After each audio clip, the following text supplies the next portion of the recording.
कहानी की शुरुआत होती है और हम चार दोस्तों के एक ग्रुप को देखते हैं जो कि यहाँ पर बैठकर आपस में ड्रिंक कर रहे होते हैं। ये लोग यहाँ पर एक सीरियल किलर के बारे में डिस्कस कर रहे थे जो कि 1977 से क्राइम कर रहा था। ये सीरियल किलर हर साल एक फेस्टिवल पर आता है जो कि सिर्फ यंग लोगों का ही मर्डर करता है। लेकिन अजीब बात ये हुई है कि आज तक कोई भी उससे पकड़ नहीं पाया है। इसके बाद सैंड्रा और एजेक नाम के दो फ्रेंड वाइन लेने के लिए घर के बेसमेंट में जाते हैं। तभी यहाँ पर बेसमेंट में एजेक कुछ अजीबोगरीब चीजें देख रहा था और जो चीजें वो यहाँ पर देख रहा था दरअसल उनका इस्तेमाल जादुई कामों में किया जाता है। तभी उसे यहाँ पर एक एंटीक नाइफ मिलता है जो कि उसे काफी पसंद आता है। वो उसे अपने पास रख लेता है और इसके बाद वाइन लेने के लिए चला जाता है। लेकिन तभी उसे यहाँ पर किसी के होने का एहसास होता है जिससे उसके हाथ से वो वाइन की बोतल छूट जाती है। तभी वहाँ पर एक मास्क लगाए हुए एक आदमी आता है जो कि कोई और नहीं बल्कि वही सीरियल किलर था जिसके बारे में ये लोग डिस्कस कर रहे थे, जिसका नाम बूचर था। वो सीरियल किलर उस लड़के के मुंह में उस वाइन की बोतल को घुसा देता है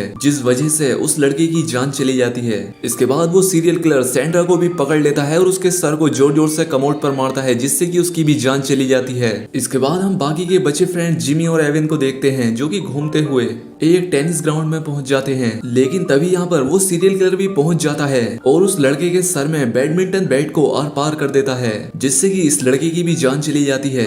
अब ये देखकर जीनी काफी जोर से चिल्लाती है और वहां से भागने लगती है और घर के अंदर जाकर एक क्लोजेट में जाकर छिप जाती है। अब काफी देर वहां छिपे रहने के बाद उस लड़की को लगता है कि शायद उसके पेरेंट्स घर पर आ गए हैं और इसीलिए वो उस कवर्ड से बाहर निकलने की कोशिश करती है जिससे कि वो अपने पेरेंट्स के पास पहुंच जाए। लेकिन तभी यहाँ पर वो सीरियल किलर आ जाता है और बड़ी ही बेरहमी के साथ इस लड़की को भी मार देता है। इसके बाद वो सीरियल किलर अपना चेहरा दिखाता है और यहाँ से वही एंटीक नाइफ लेकर चला जाता है। और अब जैसे ही उस लड़की के पेरेंट्स घर पर आते हैं तो वो ये सब देखकर काफी घबरा जाते हैं और अब इसी के साथ ये सीन यहाँ पर खत्म हो जाता है। इसके बाद हमें अगली सुबह इस कहानी की मेन एक्ट्रेस मिली को दिखाया जाता है। मिली अपने घर में अपनी मदर और एक सिस्टर के साथ रहती है और जो मिली की सिस्टर है वो एक पुलिस ऑफिसर है।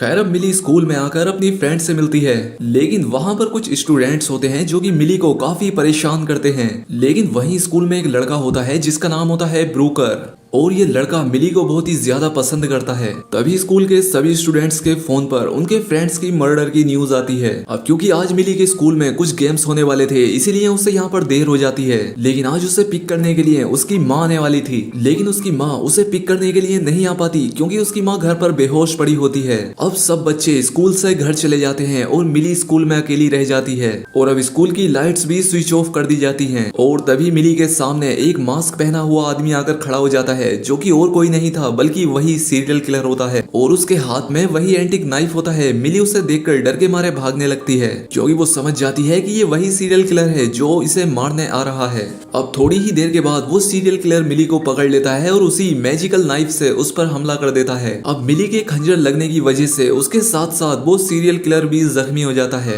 क्योंकि वो सीरियल किलर ये नहीं जानता था कि ये एंटीक नाइफ एक मैजिकल नाइफ है। अब इतने में ही यहाँ पर मिली की सिस्टर पहुंच जाती है जो कि एक पुलिस ऑफिसर थी और अब जैसे ही सीरियल किलर उसे देखता है वो यहाँ से भाग जाता है। अब इसके बाद मिली की सिस्टर उसे पुलिस स्टेशन ले आती है और पुलिस उस जादुई चाकू को अपने कब्जे में ले लेती है। अब अगली सुबह जैसे ही मिली की आंख खुलती है वो अपने अंदर काफी अजीब से बदलाव को फील करती है और ये सब उसके साथ ऐसा उस जादुई चाकू की वजह से हो रहा था क्योंकि उस सीरियल किलर और मिली की सोल एक दूसरे से एक्सचेंज हो गई थी। जिसका मतलब ये था कि सीरियल किलर की जो सोल है वो मिली के अंदर आ गई थी और जो मिली की सोल है वो सीरियल किलर के अंदर चली गई थी और ऐसा उस नाइफ से चोट लगने की वजह से हुआ था। और अब क्योंकि जैसा कि उनकी सोल एक दूसरे से बदल गई हैं इसीलिए अब उनके काम भी बदल गए हैं यानी कि अब मिली सीरियल किलर बन चुकी है और जो सीरियल किलर है वो अब मिली बन चुका है। अब इसके बाद मिली जो कि अब एक सीरियल किलर बन चुकी है वो एक ऐसी ड्रेस पहनकर आती है जो कि इससे पहले उसने कभी नहीं पहनी थी। अब स्कूल में आने का सिर्फ उसका एक ही मकसद होता है कि वो जवान लोगों की जान ले सके। और अब मिली की सोल जिस सीरियल किलर के अंदर चली गई थी वो भी स्कूल में आ जाता है और अपनी सोल को इस सीरियल किलर की बॉडी से बाहर निकालने के लिए उनकी मदद मांगती है। अब दूसरी तरफ मिली के सामने एक लड़की फोन पर बात करती हुई आती है और मिली उसे एक फ्रीजर बॉक्स में बंद कर देती है जिस वजह से वो लड़की फ्रीज हो जाती है और मर जाती है। यानी कि सीरियल किलर मिली की बॉडी में आने के बाद भी वही अपना पुराना काम कंटिन्यू करता है। इसके बाद मिली की सोल वाला सीरियल किलर अपने फ्रेंड से मिलने के लिए आता है और इसीलिए उसके फ्रेंड उसे देखकर डर के मारे भागने लगते हैं क्योंकि उन्हें तो पता था कि यही आदमी तो सीरियल किलर है। अब इसके बाद मिली की सोल वाले उस सीरियल किलर और मिली के बीच काफी फाइट होती है। काफी देर फाइट होने के बाद मिली की सोल उसके शरीर में एक अजीब सा डांस करके दिखाती है और वो यहाँ पर कुछ ऐसे सवालों का जवाब भी देती है जो कि उसके और उसके फ्रेंड्स के बीच सीक्रेट थे। अब उसके फ्रेंड को भी यकीन हो जाता है कि इसके अंदर मिली की ही सोल है। मिली अपने फ्रेंड्स को उस जादुई चाकू के बारे में बताती है जिस वजह से उसकी और उस सीरियल किलर की सोल एक्सचेंज हो गई थी, और साथ ही वो ये भी बताती है कि अब वो नाइफ पुलिस कस्टडी में है।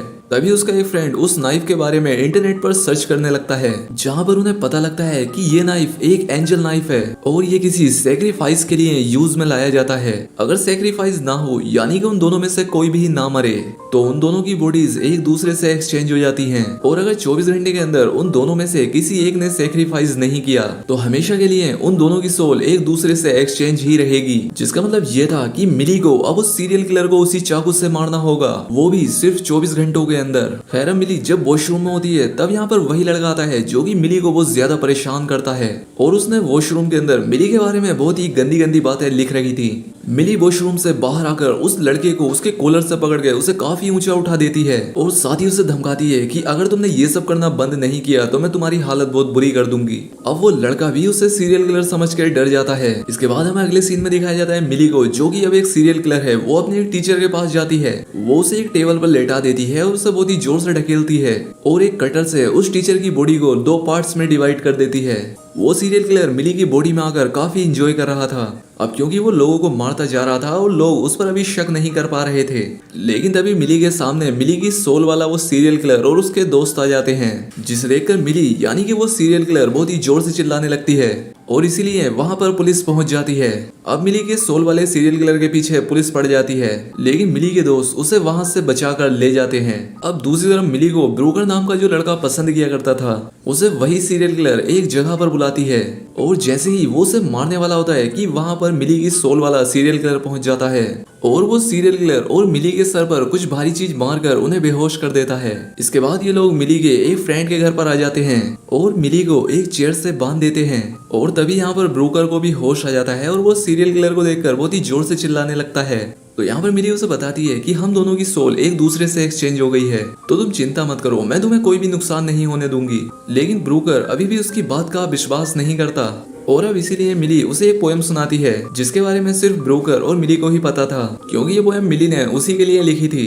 अब ब्रोकर को भी यकीन हो जाता है कि हाँ ये मिली ही है। अब क्योंकि मिली को अपनी सोल एक्सचेंज करने के लिए उसे उस चाकू की काफी जरूरत होती है, और ये सभी दोस्त यहाँ पर यही डिस्कस कर रहे थे कि उस नाइफ को पुलिस स्टेशन से कैसे लाया जाए। इसके बाद उसके 2 फ्रेंड उस नाइफ को लेने के लिए पुलिस स्टेशन जाते हैं, और तभी वहां पर उनका एक फ्रेंड उस सीरियल किलर पर नजर रखने के लिए यहाँ पर रुक जाता है। मिली और ब्रोकर गाड़ी के अंदर ही रहते हैं, जबकि उनकी एक फीमेल फ्रेंड उस चाकू को लेने के लिए पुलिस स्टेशन के अंदर जाती है और मिली की बहन को अपनी बातों में फंसाने की कोशिश करती है। दूसरी तरफ कार में बैठे हुई मिली की सोल, जो कि उस सीरियल किलर के अंदर है, वो बताती है कि वो इस बॉडी के अंदर काफी अच्छा महसूस कर रही है और वो खुद को काफी ताकतवर और कॉन्फिडेंट भी महसूस कर रही है, और साथ ही वो ये भी कहती है कि इससे पहले मैंने ऐसा कभी महसूस नहीं किया, और जैसा मैं इस वक्त महसूस कर रही हूँ उस फीलिंग को मैं तुम्हें बता भी नहीं सकती कि मुझे कितना अच्छा लग रहा है।